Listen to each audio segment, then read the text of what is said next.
his toughness should be like 2. Crowd control, I guess that's okay. Mobility, I guess you can make an argument for 1, but it feels more like 2 with the movement speed burst that he gets in one of his forms. And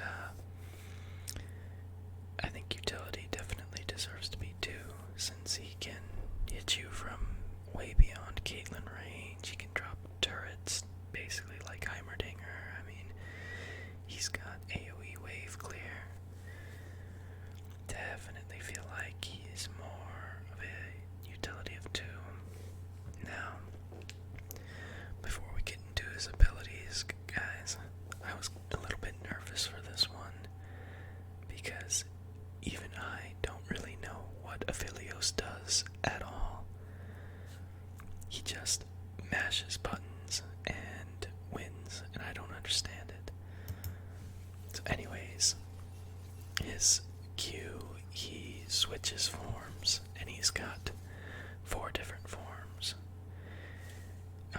Actually 5 different forms. He's got a rifle, a scythe pistol, a cannon, a flamethrower, and chakram. Now, Aphelios' passive is he gets these 5 weapons, and each weapon has a different, unique playstyle and ammo. So after you run out of ammo, he discards the weapons, and he's got to use the other ones, I think. Also, when you level him up, you choose to level up attack speed, damage, or lethality, I believe.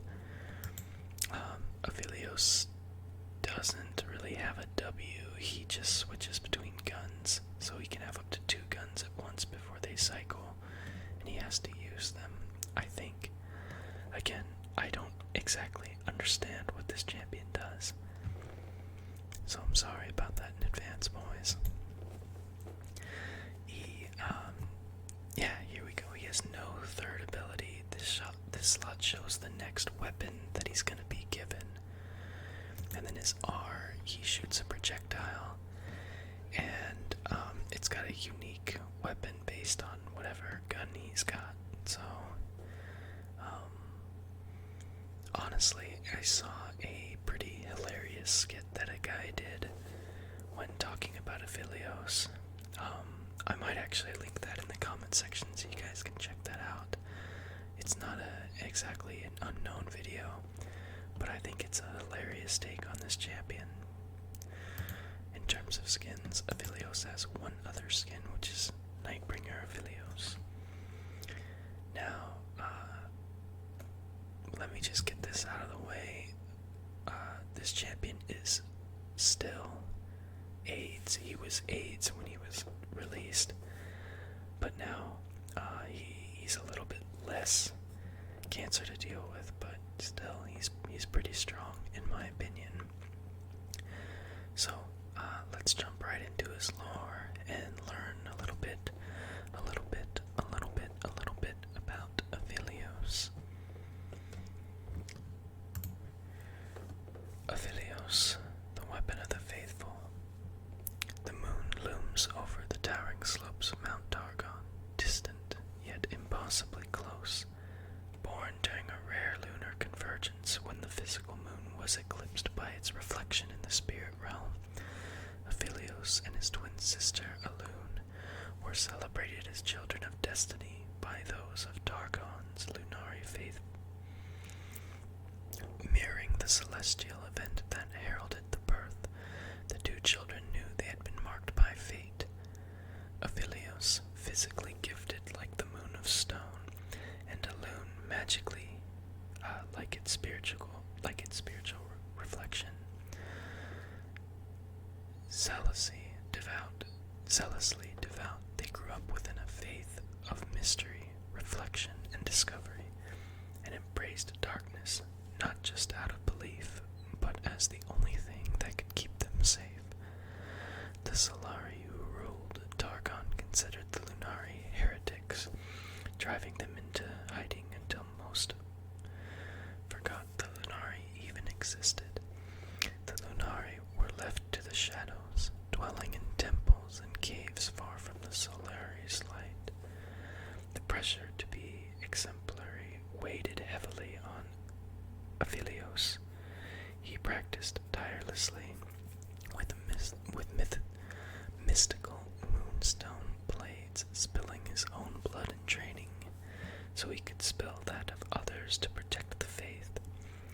Intense and vulnerable, he bonded deeply with his sister in lieu of any other friendships.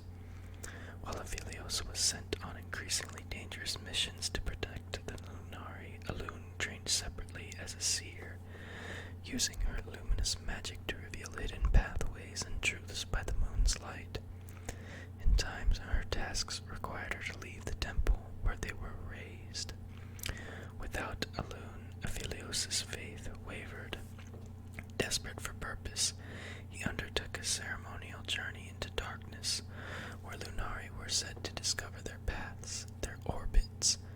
He followed the moon's light to a pool where rare nocturne flowers bloomed beneath the water's surface. Though poisonous, the flowers could be distilled into a liquid that opened him to the night's power. Drinking the nocturne's essence, Aphelios felt so much pain that it numbed him to everything else. Soon after, an ancient temple, the Margus Omnium, began to come into phase from the spirit realm for the first time in centuries. Lunari from across the mountain gathered, emerging from hiding to witness the balance of power shift as celestial cycles in the heavens turned. The fortress accepted only one occupant gifted in magic each time it appeared. This time it would be Alun, her orbit guiding her to the temple. Aphelios, usually asking for nothing, requested to attend the event, but as the fortress passed through the veil in a luminous display of magic, a harsher radiance filled the night. Somehow, the Lunari had been discovered even as the celestial cycles turned in their favor. An army of Solari descended upon them. All seemed lost. The Solari plunged the Lunari heresy with fire and steel. Even Aphelios was beaten, his moonstone blades shattered on the ground, blood spilling from his lips as he reached for the nocturne. But as the battle raged, Alun traveled deeper into the temple, and when she reached its heart, her full potential unlocked. Through the nocturne, Aphelios could feel Alun's power embracing him, and he could hear her voice. With a whisper, she pushed magic into his hands, a replacement for his blade solidifying into moonstone. Like the moon of stone and its spiritual reflection, Aphelios' skill and Alun's magic converged. The Solari would not live to see the sun again. As her power flared, Alun pushed the temple and herself within, back into the spirit realm where it could remain safe from the Solari. From inside, amplified by the temple's focusing power, Alun was able to protect her magic anywhere, so long as it found a focus, like the poison coursing through Aphelios' veins. Only now that they understand their destiny, Aphelios would hollow himself out with pain, but would become a conduit for the moon's power. Alun would live alone, isolated in her fortress, but she would guide her brother, able to see through his eyes. Together, they would be the weapon the Lunari needed. Bound by pain and sacrifice, only apart could they be together, their souls brushing across the veil, distant yet impossibly close, converging into something they could not understand. To protect the survivors of the attack who retreated back into the shadows of the mountain, Aphelios' training as an assassin has been given reach by Alun's magic.